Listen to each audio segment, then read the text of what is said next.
हम घर में घुसकर मारेंगे। পাকিস্তানের সাথে উত্তেজনা না কমতেই এবার সীমান্ত নিয়ে চীনের সাথে সংঘাতের পরিস্থিতি তৈরি হচ্ছে ভারতের। অরুণাচল প্রদেশ নিয়ে আবারও তৎপর হয়ে উঠেছে শি জিনপিং এর দেশটি। আর চীনের তৎপর হয়ে ওঠার ঘটনায় শঙ্কিত ভারত বলছে অরুণাচল ভারতেরই অবিচ্ছেদ্য অংশ। নাম পরিবর্তন করলেই রাজ্যটি চীনের হয়ে যাবে না বলে প্রতিবাদও জানিয়েছে নরেন্দ্র মোদীর সরকার। সম্প্রতি ভারতের বেশ কিছু এলাকাকে নিজেদের মানচিত্রে দেখিয়ে নতুন নামে প্রকাশ করে বেইজিং। কাশ্মীর নিয়ে পাকিস্তানের সাথে সংঘাতে ব্যাপক ক্ষয়ক্ষতির পর এবার অরুণাচল নিয়ে আতঙ্ক ভর করেছে ভারত সরকারে।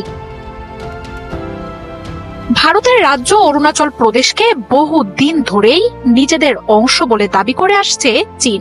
একটু একটু করে এই রাজ্যের অংশ দখল করেও চলেছে চীনা বাহিনী। ভারতের দাবি কিছুদিন পরপরই তাদের নিয়ন্ত্রণে থাকা অঞ্চলকে নতুন নাম দিয়ে মানচিত্রে অন্তর্ভুক্ত করে শি জিনপিং সরকার। গেল বছরই অরুণাচলের অন্তত 30টি জায়গার নতুন নামের তালিকা প্রকাশ্যে আনে বেইজিং। ভারতীয় গণমাধ্যমগুলো বলছে সম্প্রতি আবারও বেশ কিছু ভারতের অঞ্চলকে চীন নিজেদের মানচিত্রে প্রকাশ করেছে। আর এই নিয়েই তীব্র প্রতিক্রিয়া জানান ভারতের পররাষ্ট্র দপ্তরের মুখপাত্র রণধীর জয়সওয়াল। অরুণাচলের ভৌগোলিক অবস্থান খুবই গুরুত্বপূর্ণ।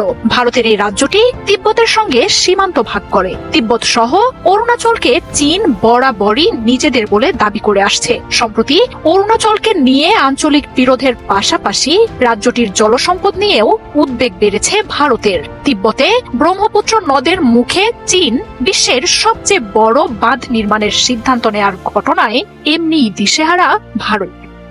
2019 সালে অরুণাচল সীমান্তে অস্থায়ী ব্রিজ বানানোর পরের বছরই দিবং জেলাতেও ঢুকে পড়েছিল চীনের সেনারা। এমনকি প্রকৃত নিয়ন্ত্রণ রেখা পেরিয়ে পূর্ব লাদাখের বিভিন্ন এলাকায় চীনের অনুপ্রবেশের অভিযোগে উত্তাল হয়ে ওঠে ভারত। চূড়ান্ত উত্তেজনার মধ্যেই গালওয়ানে চীনা বাহিনীর হাতে বেশ কয়েকজন ভারতীয় সেনা প্রাণ হারায়।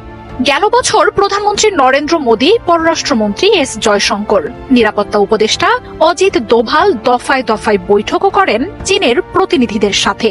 সে সময় চীন সীমান্ত থেকে বাড়তি সেনা সরিয়ে নিতে সম্মত হয়েছে এমন ঘোষণা দেয় ভারত। তবে এর কিছুদিন পরই ভারতীয় গণমাধ্যমগুলো জানায় সেনা সরিয়ে নেওয়া তো দূর, উল্টো অরুণাচল সীমান্তে যুদ্ধের জন্য প্রয়োজনীয় সেনা ঘাঁটি নির্মাণ করছে চীন।